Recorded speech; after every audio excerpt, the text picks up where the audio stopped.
base, uma das bases filosóficas do Terceiro Reich. Tá? E com base nela, a SS, os nazistas, de forma cega e cruel, tiravam a vida das pessoas.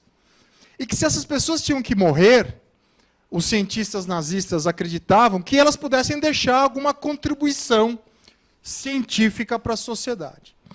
Então, em um determinado momento, a SS, o grupo de extermínio, enfileirou 100 pessoas que iriam morrer em cima de uma balança de precisão. Eles eram colocados.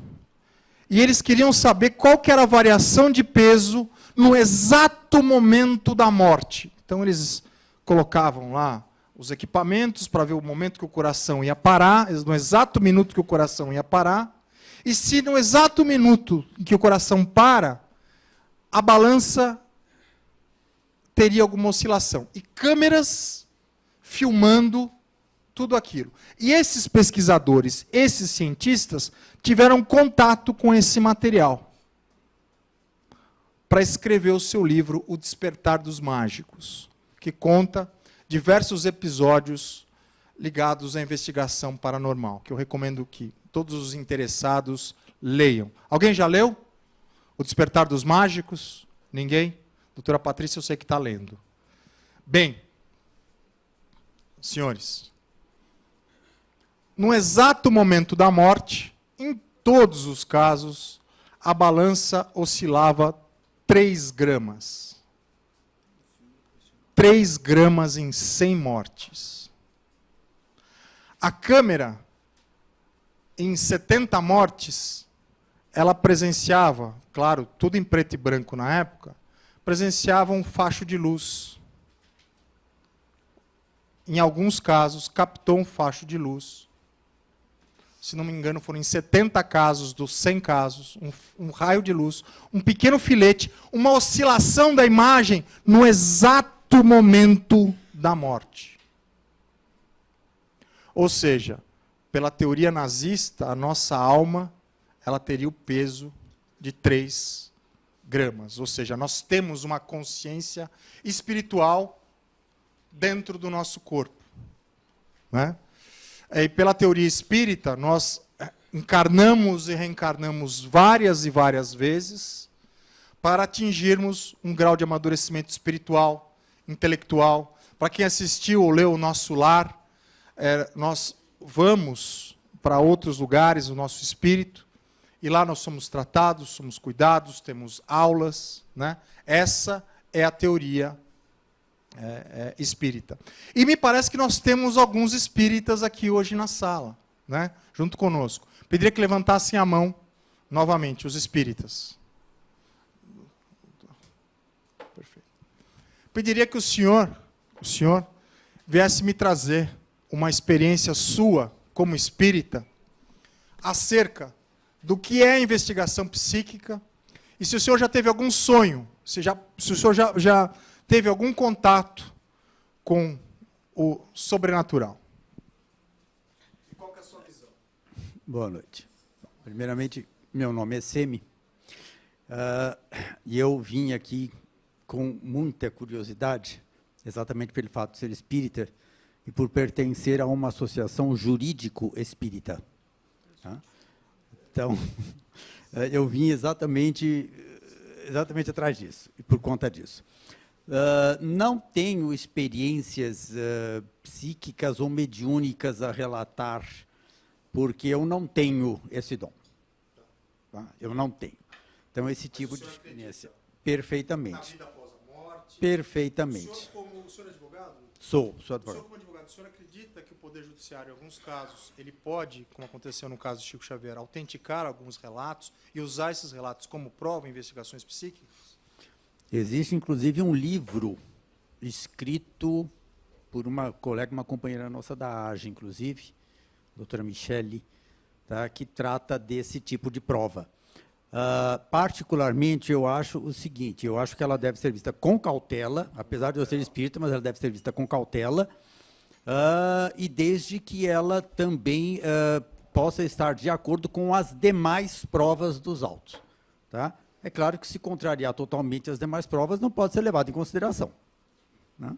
Então, ela tem que estar de acordo e tem que ser levada em consideração junto com as demais, no meu ponto de vista.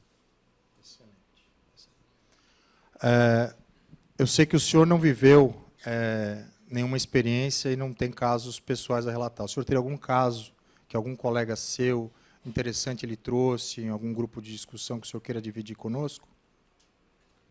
Eu já ouvi vários casos, já ouvi inúmeros casos, inúmeros relatos, inclusive me lembrei de alguns aqui no momento, mas eu não sei se seria de interesse no caso aqui do que está sendo conversado, discutido, né?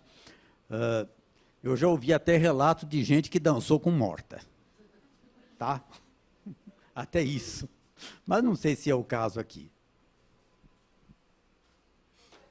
Agradeço. Por favor. Vem cá. Vem cá. Vem falar para a gente. Vem contar para a gente. Vem contar para a gente. Vem aqui. Vem cá.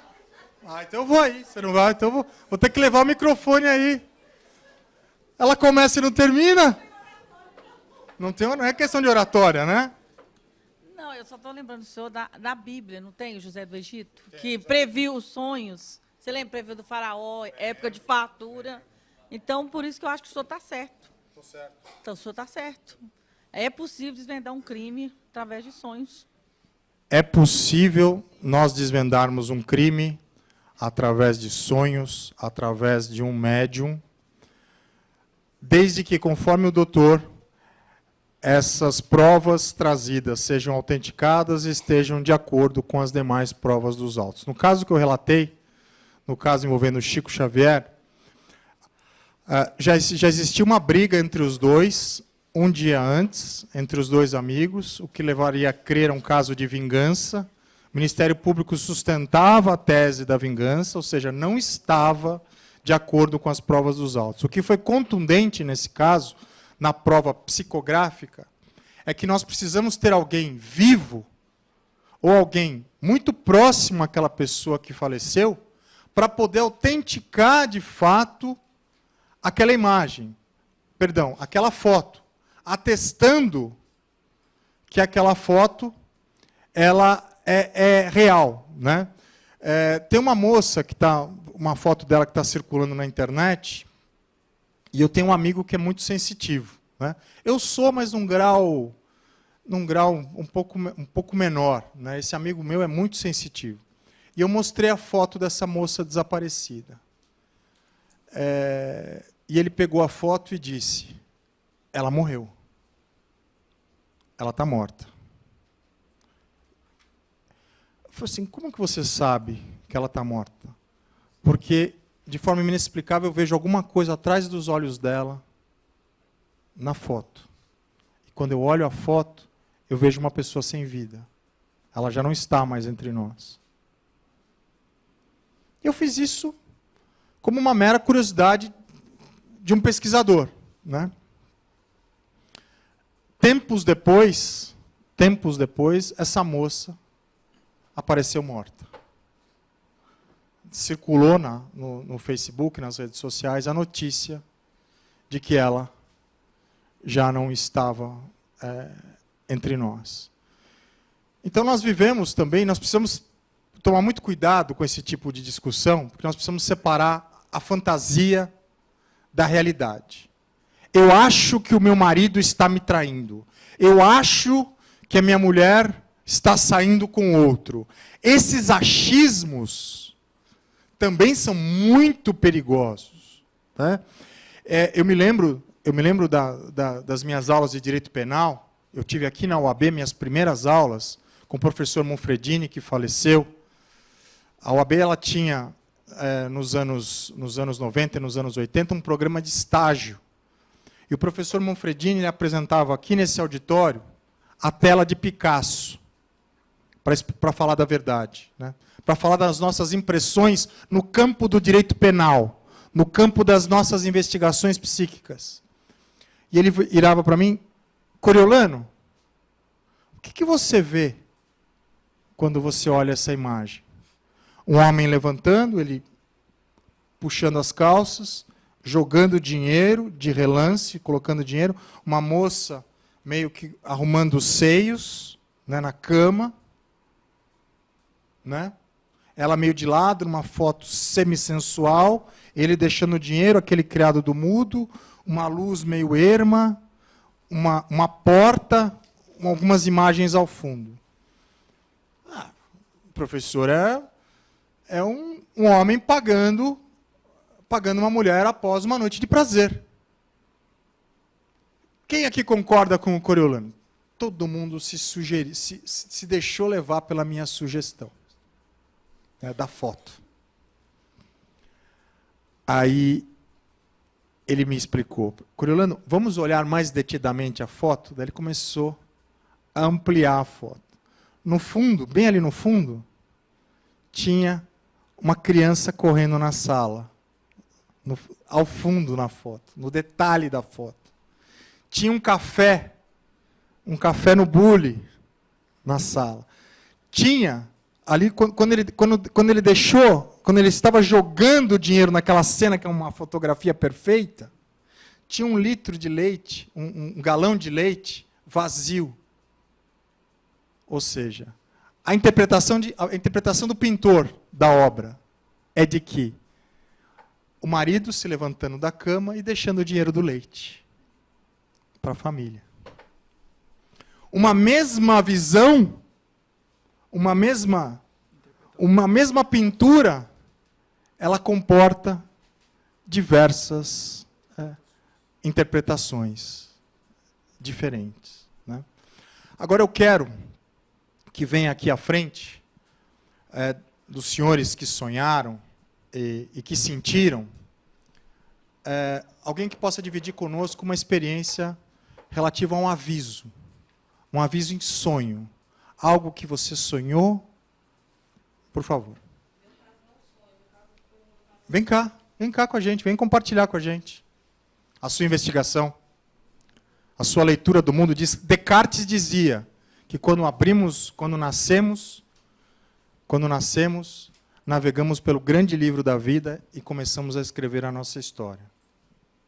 Boa noite. Meu nome é Eliene, sou auxiliar de enfermagem, estudo Direito no 4º ano e eu sou evangélica. Não foi um sonho, meu caso foi uma visão. Em 2002, eu vim da Bahia em 2000, vou contar a história no começo para vocês entenderem como foi que aconteceu. Quando foi em 2001, eu conheci uma colega na escola, também baiana, e passava numa situação muito difícil. Como eu trabalhava, e eu sou um pouquinho meio achegante em ajudar as pessoas, e essa pessoa passava por uma situação. Eu não tenho filha mulher, só tenho 2 filhos homens, criei mais 6 filhos dos outros, adotivo. E eu tinha um sonho de ter filha.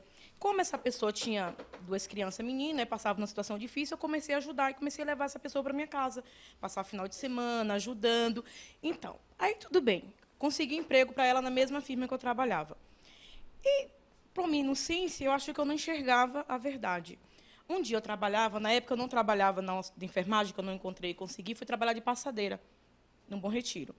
E eu estou lá passando roupa, e eu sempre fui muito agitada. Na hora veio uma voz para mim e falou assim, uma voz chegou para mim e falou assim para mim, você crê o que eu vou te falar agora? E eu falei assim, quem está me falando? Eu olhei para um lado e para o outro, não vi ninguém. Estava eu aqui passando roupa, minha colega na minha frente, tinha uma mesa muito grande, a sala, bem grandona a fábrica, e tinha um rapaz chamado um cortador, não sei que alguém sabe aqui como corta roupa, e tinha um rapaz que cortava roupa e tinha um que fazia infestava. Eu olhei para um lado, olhei para o outro, não vi nada. Ele falava assim para mim, de novo, aquela voz dizia para mim, você crê o que eu vou te falar? Eu olhava de novo, não entendi. A terceira vez falou assim para mim, você crê o que eu vou te falar agora? Aí eu olhei e falei assim, creio. Naquele momento, eu não senti que eu estava em pé. Algo estava, parece que eu estava flutuando. Aí começou a falar assim para mim, olha, eu vou te mostrar tudo agora. Aí mostrou para mim, meu marido abrindo a carteira, pegando nota de R$20. Meu marido mostrou para mim onde mora. Ela morava, essa amiga minha, mostrou, eu nunca tinha ido na rua. Mostrou a casa dela, Em frente tinha um monte de pedrinha, alguém que deve saber aquelas pedrinhas para... Mostrou tudo, toda a realidade, mostrou tudo o que aconteceu para mim. Mas eu falei, meu Deus, como é que eu vou falar isso? Não tenho prova. Eu falei assim, vou destruir o meu casamento e vou acabar perdendo a amizade. Na minha concepção. Aí falou assim para mim, você vai para a escola, quando você sair agora, que eu estudava, não estudava junto, você vai lá e você vai perguntar assim para ela, Ângela, se eu sou tão importante para você, a minha amizade, mas se eu souber de alguma coisa que cabe a nossa amizade, mas para me ver feliz, você me contaria? Aquela voz falou assim para mim. Cheguei, eu só entrava na segunda aula, porque eu saía 5h30 lá do Bom Retiro, eu não conseguia, eu moro no Itaim Paulista, então não conseguia chegar. Só chegava às 8h30, 8h40. E ela sentava sempre do meu lado. E quando eu cheguei na sala de aula, eu comecei a sentir, aí começou aquele aperto, um aperto tão grande dentro de mim, que era uma coisa que eu não conseguia segurar. Era uma dor tão grande dentro do meu peito, que parecia que ia explodir. Aí eu falei assim, eu tenho uma coisa para falar para você. Quando eu falei isso, ela falou assim, eu também tenho uma coisa para falar com você. E nós descemos a rua, eu falei, professora, aí a professora falou assim para mim, Eline, hoje você não está em você. Eu falei, realmente, professora, eu não sei o que está acontecendo comigo. Ela falou assim, você está voando, a minha professora, né? E eu saí com ela. Aí eu falei assim para ela, Anja, a minha fé é tão grande a minha fé, eu falei para ela assim, que eu sou capaz de ver aquele paralelepípedo sair do lugar pela minha fé. Aí eu falei para ela assim. Aí ela falou assim, por que você está me falando isso? Eu falei assim, se eu vou te fazer uma pergunta, eu quero que você seja sincero para mim. Se o que você sabe, se você for me contar, mas se for perder a nossa amizade, você contaria para me ver feliz? Aí ela chegou assim e falou assim para mim, contaria. Senta aqui agora que eu vou te contar toda a verdade. Aí ela falou assim, teu marido tá te traindo, teu marido está indo para minha casa. E começou a contar tudo. Eu falei assim, quero que você conte mais, porque tudo que você está me contando eu já sei. Só que nisso, para contar para ela, eu tinha contado com uma amiga que tinha vindo comigo. E essa amiga queria bater ela, porque ela dizia, eu não aceito baiana.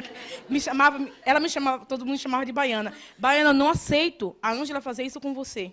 Porque todo mundo na escola, na época, via o meu achego, que eu peguei assim como fosse uma filha, não na minha casa, mas ajudava ela em tudo. Então, foi essa história. Aí, tudo. Só que eu cheguei em casa, comecei a contar para o meu marido, ele falou, é mentira, ela está mentindo, Vamos explorar sobre o campo agora da investigação. Fica aqui. Desculpa te cortar, não é te cortando, é um caso de direito de família, né? É um caso de direito de família, em que você foi avisada por uma voz, né? Dois complicadores que eu vejo, né? Você, como evangélica, deve ter muita dificuldade em aceitar isso para você mesmo, porque os meus amigos evangélicos não acreditam em vozes, não acreditam em nada disso. Confere. Não, porque eu vinha de um berço que minha avó era espírita, a outra avó minha era índia, então tem um conceito, né? Você tem uma visão diferente da igreja evangélica. Eu creio em Deus, sou evangélica, creio, mas eu também creio nessa parte, porque eu já vim desse berço, eu já fui, tanto que minha avó queria que eu conseguisse a parte dela, né? Eu teimava, falei que não. E assim, tudo assim a gente era, porque era muito... Você se separou? Não, eu acabei não me separando, acabei voltando de novo. Essa é a melhor solução. Essa é a melhor solução. Um amigo meu, Lúcio, ele chegou em casa, ele chegou mais cedo em casa, advogado. E quando ele chegou em casa, ele pegou a mulher dele com o preparador físico dela, com o personal dela, né? E ela chorou, se arrependeu, não deu morte, não deu nada, mas assim, ele ficou muito abalado. E ele foi para a balada, ele ficou assim, e ela querendo voltar com ele, né? E o que aconteceu? Ele não voltou, né? Não voltou, e ela arrumou uma outra pessoa. Aí ele descobriu que ele ainda gostava dela, que na verdade ele estava se fazendo de durão. E hoje, eu encontrei com ele depois de muitos anos, né? E eu perguntei para ele, qual que é o balanço que você faz de tudo isso, né? Falei, o primeiro balanço que eu faço é que eu devia ter chegado e entrado no meio dos dois. E tá com a minha mulher até hoje, né? Mas assim, só para a gente ver que muitas vezes, no calor, né? É uma brincadeira, né? Mas assim, ele falou sério, que no calor, muitas vezes, existe o perdão. que a gente deve saber perdoar o outro e que o perdão, a tolerância é muito importante nessas questões matrimoniais, porque todos nós somos seres humanos, todos nós falhamos e todos nós amamos de verdade muitas vezes. E esse amor nos machuca, né? E hoje com o Facebook, com o WhatsApp, essa questão dos ciúmes está amplificada, né? É muito grande essa vontade hoje de um espionar o WhatsApp do outro, de um investigar o WhatsApp do outro, de querer saber o que um fala, que o outro fala no WhatsApp, né? São vários casos em que os juízes aceitam provas que são colhidas no Facebook. Você tem que fazer uma ata notarial, né? E juntar no processo para demonstrar a infidelidade. Hoje, vindo para cá, eu vi um caso de uma menina de 18 anos que está processando os pais para remover 700 fotos dela, porque os pais colocaram 700 fotos dela desde pequena. Ela não quer. Ela não quer que os pais divulguem as fotos. Não precisa chegar a tanto, né? O pai não precisa, o filho não precisa. Eu tenho um perfil público, chama-se Coriolano Camargo. E nesse perfil público eu publico notícias relativas à remoção de conteúdo, internet. Convido vocês todos a seguirem o meu perfil. Sempre estou publicando uma notícia nova nas redes sociais. Muito obrigado pela sua experiência. Uma salva de palmas por compartilhar. Por compartilhar. Você está com ele até hoje, então, final feliz. Só uma coisa para falar também para vocês. Você é baiano? Sou baiano. Arretado? Opa! Uma coisa também para falar para vocês é que as minhas duas vó, quando faleceu, antes de falecer, elas veio também me avisar. As duas, quando... Por nós ser tão apegadas, no caso assim, a minha avó, quando eu estava na sala, chegou a ver um pássaro e chegou assim, me deu um suvio, quando daqui a pouco, com 10 minutos, minha cunhada ligou para mim, eu falei assim, eu já sei, minha avó faleceu, ela já veio me falar antes. Então, a outra é a mesma coisa também, né? Então, assim, eu sou evangélica, mas eu acredito também na vida sobre a morte, porque se você tem uma coisa ligada muito, você tem, assim, porque se eu for passar a noite aqui, aconteceu muitas coisas, muitas visões. É que eu não aceito isso dentro de mim também, eu não quero isso, mas, assim, se você quer mesmo, é uma coisa assim, sempre minha avó dizia para mim, você tem um dom da visão. Eu sonhava, acontece, muitas vezes eu estou parada, assim, daqui a pouco, quando eu vejo, vem aquilo lá, quando daqui a pouco, 1 hora, eu passo... É uma investigadora paranormal, né? Alguém mais aqui tem o dom da visão? Ou acha que tem o dom da visão? Mais alguém quer compartilhar um fato conosco? Eu quero compartilhar. Bom, o Lúcio... Vem cá. Primeiras damas. O Lúcio também. Agora nós vamos ter a visão policial do Lúcio, que é fantástica. Estou deixando o melhor para o final. Mas não é bem comigo. Não foi bem comigo. Foi... A babá da minha irmã, ela cuida da minha irmã, acho que do dia que nasceu até os 3, 4 meses, mais ou menos. E todo dia ela saía da minha casa no mesmo horário. Ela saía entre 5h30, 6 horas que ela ia para a igreja. Ela também era evangélica. Teve um dia que eu tinha um cachorrinho desse tamanho, daqueles pincher número 0, barulhento, chato demais. E o cachorro era mó quietinho. Do nada ela saiu assim para ir para a porta, para o portão. O cachorro veio, já grudou na perna dela e puxando o vestido para ela não sair, soltando, soltando. Aí o cachorro ficou em cima dela, eu tirei. Aí ela pegou e foi para a igreja normal. Ela assistiu o culto das 7 horas até as horas que eles ficaram lá, 9, 10, e veio embora. Quando ela estava vindo embora, veio um carro e acabou atropelando ela. Ela rodou que nem uma boneca, assim, mais de 5 metros, e ela acabou falecendo, entendeu? Mas foi por causa do cachorrinho que eu vim para cá, porque ele ficou lá em cima, ele não deixava ela sair. E depois que a gente recebeu a notícia que ela morreu, um pouquinho antes, o cachorro não deixava ninguém dormir. Ela uivava feito maluca, ela gritava, pulava e passava as patas. Parecia que o cachorro sentia, mas eu nada.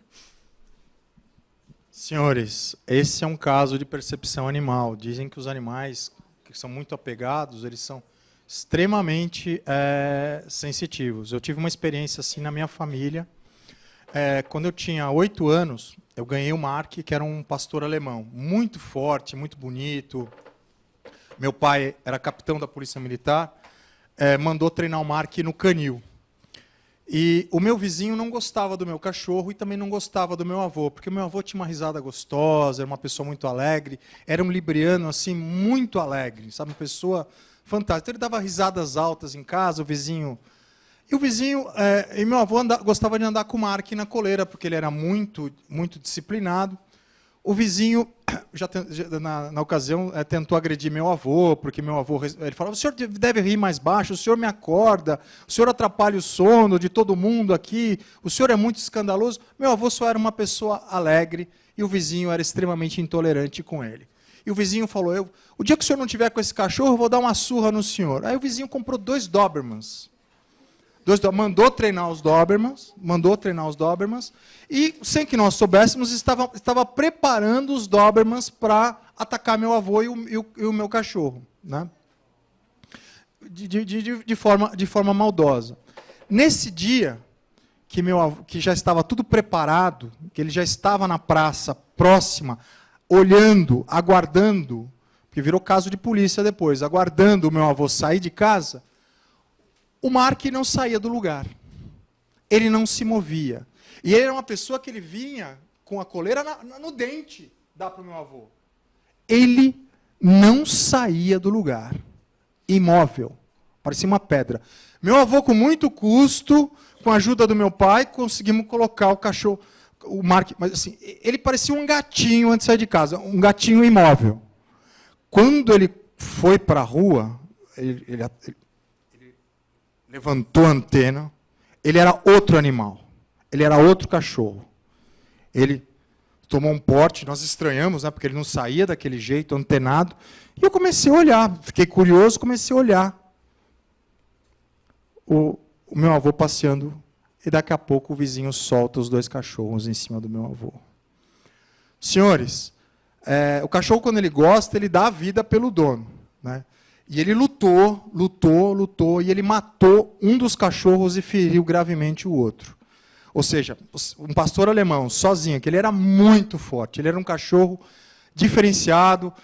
O pastor alemão, para quem conhece, ele é um pouco menor que o Doberman, ele é mais fraco que o Doberman, mas o Mark, eu senti ele tão desesperado, que meu avô se escondia, um dos cachorros ainda mordeu a perna do meu avô, mordeu o braço do meu avô, ele matou um dos Dobermans, e feriu gravemente o outro, inutilizou o cachorro. E ele ficou num estado muito grave. Mas o que nós entendemos daquele momento? A família entendeu. Ele sentiu. Ele pressentiu, né? O animal, ele também entende. Por que o animal é usado? Por que o animal ele é usado? Ele tem esses sentidos tão fantásticos que o São Bernardo, o cachorro, ele é usado para procurar drogas, em busca de provas no processo. Por que o cachorro, nos atentados do World Trade Center, foram fundamentais para achar as pessoas que estavam soterradas no World Trade Center, né? Senhores, o cachorro nada mais é do que um ser altamente sensitivo, que não tem 5 sentidos. Ele tem um olfato, uma visão além do alcance. Ele tem uma audição, ele consegue ver um gemido a 5 metros de profundidade, né? Coisa que eu acho que o médium, que o sensitivo, ele também consegue ver. Ele tem essa visão além do alcance. Ele consegue perceber e percorrer outras dimensões. Né? Então, é isso. Puxa, adorei o que você trouxe para a gente, porque é uma investigação animal. Né? Um animal que tentou proteger uma pessoa. Né? E por que o animal, às vezes, ele tá assim, do nada, de repente ele começa a latir, ele começa a latir para o nada. Ele está latindo, parece que tem uma pessoa ali e o cachorro está latindo. Até me arrepia, gente. Né? E você começa a se sentir arrepiado, né? Sentir arrepiado. Né? Você está na cozinha, você sente um arrepio, o cachorro começa a latir. Gente, o que explica isso? Você está na cozinha, pegando uma água, né? A gente desce para tomar água de madrugada, vem aquele frio, né? Às vezes, nem sempre acontece, mas me vem um frio na espinha. E para alguns pesquisadores entendem que esse frio que a gente sente é o contato que nós temos com outro mundo, com outro lado, com uma outra pessoa. Né? Quem aqui assistiu o filme Sexto Sentido com o Bruce Willis? Levanta a mão. O Sexto Sentido traz isso, né? Traz aquele menininho que conseguia conversar com pessoas mortas e ajudar pessoas, como você falou, a encontrarem a sua luz, a encontrarem o seu caminho. Senhores, vai ser muito bom. Tudo começou nos Estados Unidos, na época da Guerra Fria, e na Rússia. A Rússia usa muito os médiums para investigação. A Rússia acreditava que eles reuniram o primeiro grande grupo de médiums primeiro grande grupo de médiuns para evitar um ataque nuclear. Né? Esse era o objetivo russo. Os espiões americanos souberam dessa experiência russa e importaram essa ideia. Poxa, se os russos estão planejando deter os nossos mísseis com médiuns, nós também temos que ter médiuns para tentar deter os mísseis deles. Né? E aí começou uma investigação pós-Segunda Guerra Mundial, com base no tratado escrito por Jean-Jacques e Jean Paul, né? O Despertar dos Mágicos, que nós, infelizmente, herdamos essas pesquisas nazistas. Mas nós temos que observar que muitas delas não são úteis. Né? Antes de passar a palavra para o Lúcio, pode sentar, querida. Obrigado. Uma salva de palmas para você.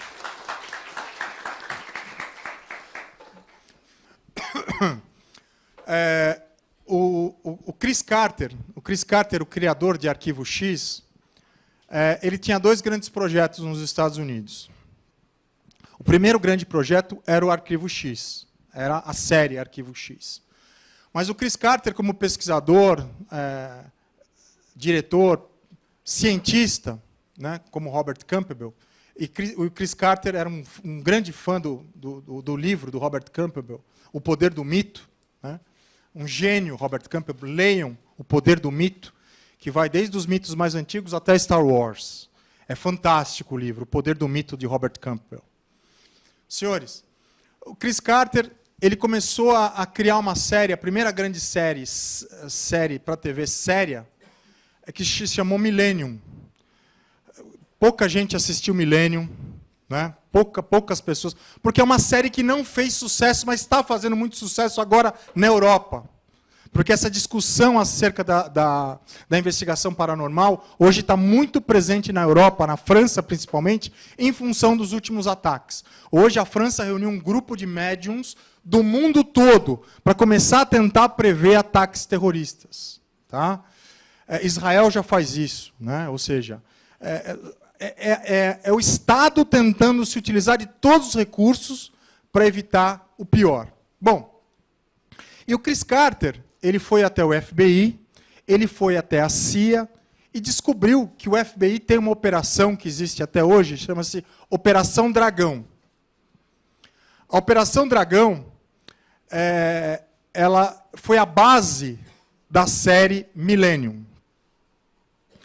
É um grupo de especialistas que o FBI possui, juntamente com a CIA e as demais agências, que são especialistas sensitivos. Então, tem um médium que ele é um médium que trabalha, ele só consegue detectar alguma coisa se ele pegar num objeto, num anel. A especialidade dele é esse. Ele não vê nada, ele não sente nada, até que ele pegue num objeto da vítima. Tem um outro médium que ele é vidente. E tem esse médium, que é o mais forte, que é o ponto central da série, que ele absorve a maldade do local. Ele é capaz de sentir onde está a maldade, onde está o mal, o poder do mal. Então mostra o conflito dele com ele mesmo, ao chegar perto de pessoas que são muito ruins, ou lugares como esse, que são muito ruins. Imagina uma pessoa que tem uma sensibilidade total, à flor da pele, tanto para sentir o bem, para amar muito, como para sentir os piores pesadelos das pessoas. Né? E o Chris Carter conheceu essa pessoa. Senhores, o Box 1 tem o documentário real de como foi feita a série. Tem entrevista com os agentes, com os sensitivos. Vocês só conseguem, infelizmente, comprar em sebos. Sebos aqui do centro da cidade. Vocês conseguem essa série ou encomendando. Vocês conseguem encomendar e vem de fora, importado, em inglês. Em português, com legenda hoje, eu já tentei procurar para dar de presente, etc. Você só consegue comprar em sebo. Inclusive, muitas vezes você tem que encomendar de um sebo para o outro. Tá? Aqui nos sebos do centro da cidade, não tem mais. Vocês vão encontrar nos sebos agora, ali na Teodoro Sampaio. Na Teodoro Sampaio tem vários sebos. Ali eu vi alguns passando, porque é minha rota de caminhada. Senhores, um dos grandes casos que essa Operação Dragão trabalhou envolveu uma moça muito bonita, uma moça loira, muito charmosa, que ela foi sequestrada por um maníaco. E esse maníaco criou um site na internet, com ela amarrada numa cadeira e vendada. Senhores, não é ficção, aconteceu. Aconteceu. Eu vi o documentário, tá lá. Quem tiver curiosidade, amarrou a moça. E quanto mais esse site ia tendo audiência, ele ia tirando partes do corpo dela ao vivo. Senhores, nós estamos falando de 1997. Investigação cibernética, zero. O IP da máquina batia num ponto, ele desviava para outro. Além de tudo, ele era um hacker extremamente famoso. Aí se reuniu a Operação Dragão. E mostra toda a trama, né, para encontrar a moça. Eles conseguem localizá-la. Mas antes deles localizarem, esse médium, o principal do filme, ele teve contatos com a casa, com a roupa. Ele percebeu que foi tudo tramado, esse sequestro, né? Essa pessoa, ela queria fama, queria poder, ele queria mostrar que ele podia. Ele queria horrorizar as pessoas, passar um pouco da maldade que tinha dentro dele através da internet, né? No final, eles perceberam que não daria tempo de chegar e pegá-la viva, né? Que eles iam descobrir onde ela estava, e que eles só conseguiriam encontrar essa pessoa 2 anos depois do falecimento dessa moça. E foi assim que aconteceu. Ela morreu, eles chegaram no local, ela já estava morta, já faziam tantas horas. Mas, olha, assistam, e o que vale a pena é o Box 1, porque tem um documentário. Tem um documentário dessa investigação, por que os Estados Unidos formou a Operação Dragão, por que os americanos, desde a Segunda Guerra Mundial, eles dão muita atenção para a investigação paranormal e usam nas suas forças policiais investigadores que abreviam o tempo da investigação. Senhores, eu vou passar a palavra para o Lúcio, depois eu vou fazer uma palavra de encerramento. Chegamos ao final. Eu queria agradecer. Eu vou fazer uma outra palestra, onde eu vou trazer, na minha próxima palestra, eu vou trazer investigadores paranormais de verdade para falarem com vocês. Tá? Eu queria que vocês passassem depois o WhatsApp para a doutora Patrícia Borsato, para fazer uma lista de interessados, tá? Porque eu vou fazer um encontro fechado, só com pessoas que realmente se interessam pelo tema. Eu vou trazer os investigadores. Eu fico muito feliz de saber que tem tantas pessoas interessadas nesse tema, né? Eles são pessoas extremamente tímidas, extremamente introvertidas. Você deve saber isso lá no DP também. A sua experiência é muito importante. Tá? A doutora Patrícia Borsato vai passar uma lista de WhatsApp. Tá? Ela vai entrar em contato, vai mandar o link para vocês. Vocês já ficam convidados. Daqui a 60 dias, porque eles disseram, Coriolano, eu não sei como é que eu vou ser recebido. Eu não sei como é que as pessoas vão me receber. Eu não sei como é que esse tema, hoje, que é tão atual nos Estados Unidos e na Europa, eu não sei como é que a sociedade vai nos acolher, como que os estudantes, os pesquisadores vão nos acolher. Então, eu vou trazer para vocês 3 investigadores paranormais que já solucionaram casos com a Polícia Civil de São Paulo e com a Polícia Federal, tá? Envolvendo tráfico de crianças, tráfico de pessoas e tráfico de drogas. Tá? Eu acho que vai ser extremamente emocionante. Eu sei que muitos de vocês precisam ir embora, já estou olhando a carinha de vocês em função do horário. Eu queria que a doutora Patrícia, eu queria que vocês se levantassem, que o Lúcio viesse aqui, a gente bater uma foto daqui para cá, todos nós juntos de pé. Tá bom? Para a gente registrar, vai estar no Facebook.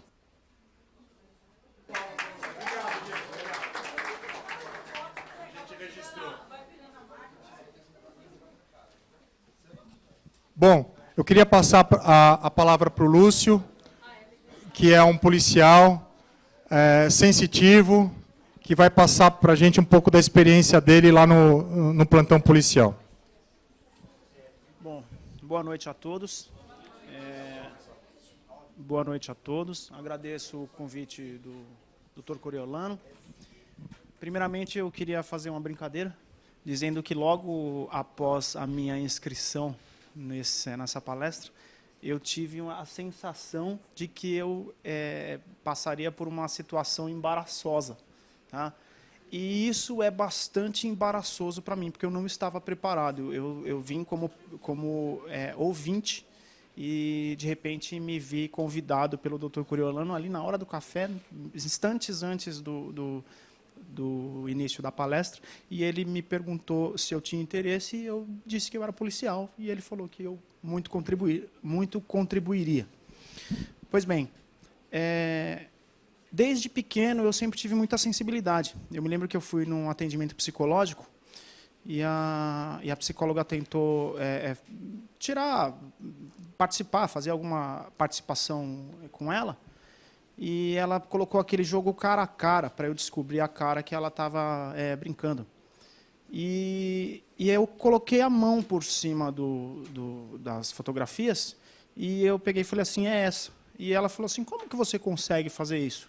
Eu falei, eu não sei, eu sinto um calor na palma da mão quando eu passo a mão por cima da fotografia. E várias foram as minhas experiências nesse sentido, algumas coisas que eu escutei, algumas intuições e tal. Há 14 anos eu sou escrivão de polícia. O escrivão de polícia, ele materializa no mundo jurídico aquilo que não está nos autos. Então, a pessoa vai contar alguma coisa para mim, eu transporto aquela informação para o papel.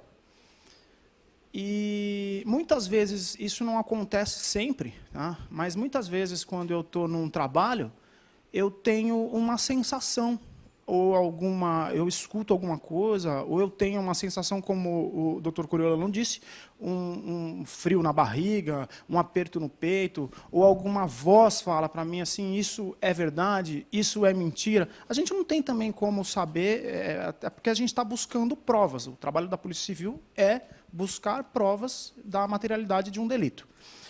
Eu nunca trabalhei com homicídio, tá? Eu trabalho na Corregedoria da Polícia Civil. Eu investigo policiais, tá?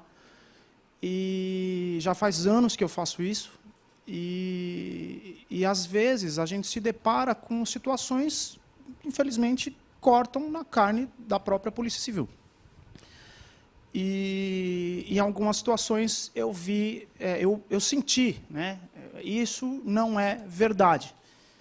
E eu me lembro que eu precisava achar uma pessoa, uma experiência bastante interessante, eu precisava achar uma pessoa e eu tinha uma ideia, pelas informações que tinham me passado, que ela morava numa rua no número tal. E eu pedi para o investigador ir lá, levantar essa pessoa.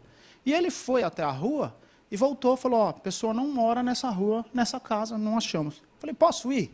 Aí ele, pode. E eu fui com ele. Chegamos na casa, realmente a pessoa não morava na casa, naquele endereço.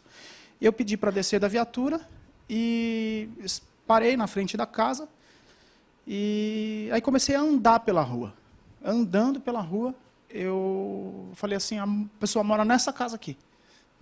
Aí ele, como assim? Mas como foi esse processo, Lúcio? Você só intuiu e a Eu pessoa mora aqui? eu estava... Processo anterior? Não, eu estava na viatura, o endereço era aquela casa, o endereço que nós tínhamos era aquela rua, aquela casa, número tal, número 50, por exemplo. Paramos no número 50 e a pessoa não morava lá e ninguém conhecia. E não tinha outro veio para procurar. E eu desci da viatura, parei em frente à casa, olhei para a casa e eu senti a sensação de que eu tinha que andar pela rua. Foi isso, eu comecei a andar pela rua e parei na frente de uma casa e falei, ela mora ali. Né? E eu toquei e realmente a pessoa que nós estávamos procurando morava naquela casa. E achamos ela foi ouvida, prestou depoimento e auxiliou o trabalho que a gente precisava fazer. Em várias outras situações eu tive sensações interessantes. Nem sempre elas surtiram o efeito que a gente precisava, tá? Mas eu sempre senti sensações assim. Escutei alguma coisa, deu um frio na barriga, ou quando a gente começa a ouvir o depoimento dela, você sente até pela própria reação corporal dela também, que eu acho que isso é um pouco de sensibilidade. ela não te passa segurança no que ela fala. Ela não olha para você, ela está fechada. Mas isso eu também acho que é um pouco da falta de sensibilidade dos profissionais em deixar a pessoa à vontade para se manifestar. Eu acho que é isso que eu tenho para contribuir. Deixa eu te fazer uma observação.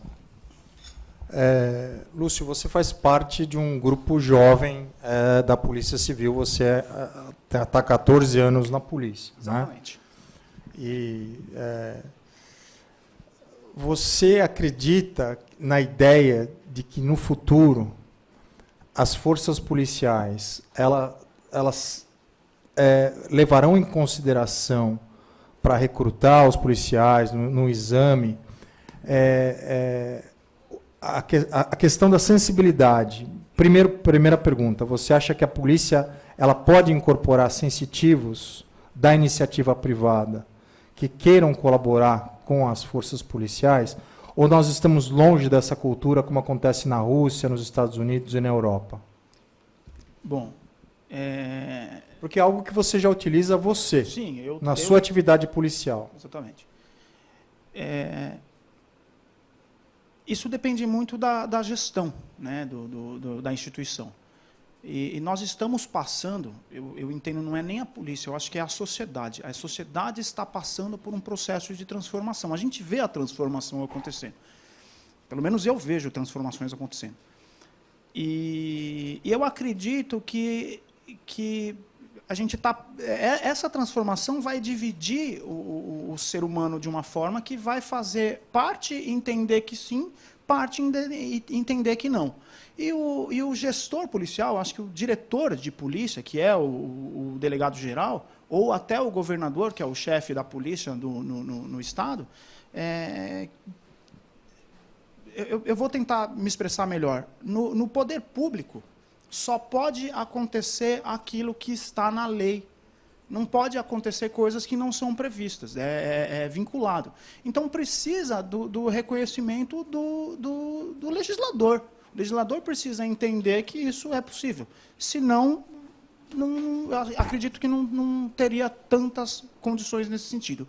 Eu conheço muitas pessoas sensíveis que trabalham com a gente, só que essas pessoas acabam se sentindo mal em externar isso, porque é um ambiente pesado. Pesado. Sim. Se você entrar num local onde aconteceu um crime, você é capaz de sentir que naquele local você entende que, se você estivesse na cena de um crime, você conseguiria captar mais do que simplesmente aquelas provas que estão ali? Você conseguiria trazer outros tipos de informações ou não? Eu acredito que não. Eu nunca trabalhei com esse pensamento de se eu for até o local, eu sei que vai vir alguma informação. Mas você tem colegas que teriam essa capacidade? Eu não conheço, doutor Coriolano, não conheço. Tá. Eu sei sim que, dependendo do trabalho que eu vou fazer, alguma coisa às vezes acontece. Perfeito, perfeito. Alguém gostaria de fazer alguma pergunta para o Lúcio? Ou ficou com alguma dúvida? Bem, tiramos algumas conclusões importantes na noite de hoje. Primeira é que, partindo até de partindo de uma conclusão bíblica, filosófica, se nós somos a imagem e semelhança de uma figura maior, nós somos dotados de uma potencialidade talvez não explorada. Uma potencialidade espiritual, uma potencialidade humana mal explorada. Chegamos à conclusão também que todos nós, em um determinado momento das nossas vidas, tivemos uma experiência diferente e inexplicável. Chegamos à conclusão também que pessoas dotadas de sensibilidade podem ajudar as forças policiais em crimes insolúveis. E a última conclusão é que algumas pessoas virão aqui na OAB, a meu convite. São pessoas que trabalham auxiliando a polícia em casos de crimes insolúveis.